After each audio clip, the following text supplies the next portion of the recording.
Rue des Martyrs, número 8. Kardec e sua esposa Amélie moravam aqui no segundo andar ao fundo. Nessa época, Kardec se recolhia aqui para pesquisar sobre o espiritismo. Era um período de grandes descobertas para ele. O Livro dos Espíritos foi quase todo psicografado por aquelas crianças do Sr. Bodin, que depois era estruturado por Allan Kardec, neste pequeno local onde morou. Quando o Livro dos Espíritos foi lançado pela primeira vez, ele morava aqui.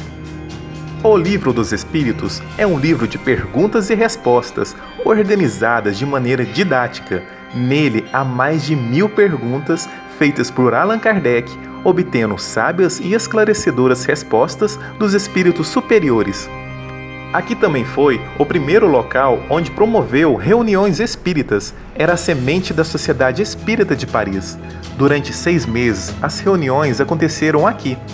O número de adeptos cresceu rapidamente. Havia mais de 20 adeptos. As reuniões eram frequentadas por pessoas de todas as classes sociais, pessoas simples do povo, personalidades públicas, pessoas da realeza, príncipes estrangeiros.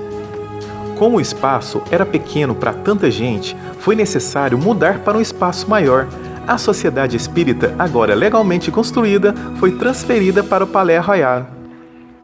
Muitos franceses ficavam olhando curiosos, sem entender o porquê que filmávamos aqueles lugares, ainda mais na chuva. Foi exatamente aqui que Kardec teve o primeiro contato mais direto com o espírito que se chamava A Verdade. Na época em que Kardec desenvolvia o Livro dos Espíritos, ele estava aqui em seu gabinete, desenvolvendo os textos durante a noite, quando surpreendeu-se ao ouvir leves pancadas na parede que o separava do cômodo ao lado.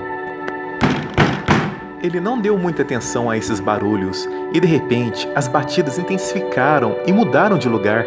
Kardec levantou-se para investigar a causa. Nisso, as pancadas pararam.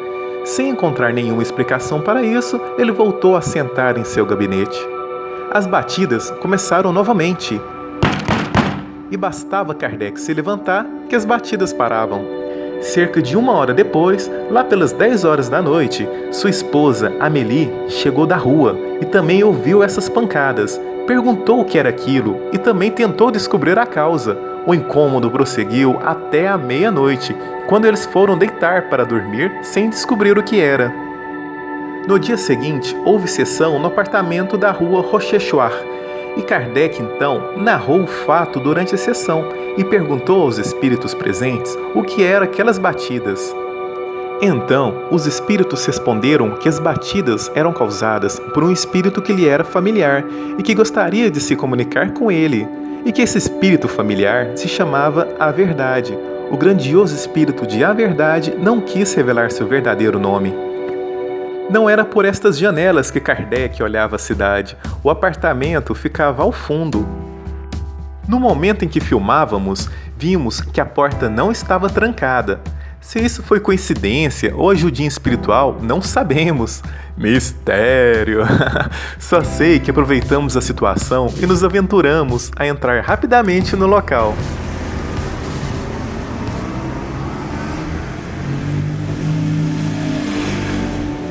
Kardec, ao entrar aqui, não subia por essas escadas. Ele virava à direita, chegava nesse pátio ao fundo, entrava por esta porta e subia até o segundo andar, que era o andar onde morava. O espírito de A Verdade se comunicou com Kardec diversas vezes, deixando belas mensagens, e foi o espírito de A Verdade o responsável por coordenar o grupo de espíritos que se comunicavam com Allan Kardec. Então foi aqui, neste local, onde o espírito A Verdade comunicou-se com Kardec, através de pancadas naquela noite. Essas são fotos antigas mostrando como essa rua era no século XIX, algumas décadas após a morte de Allan Kardec. Já essas fotos mostram fotos antigas sendo comparadas com as atuais.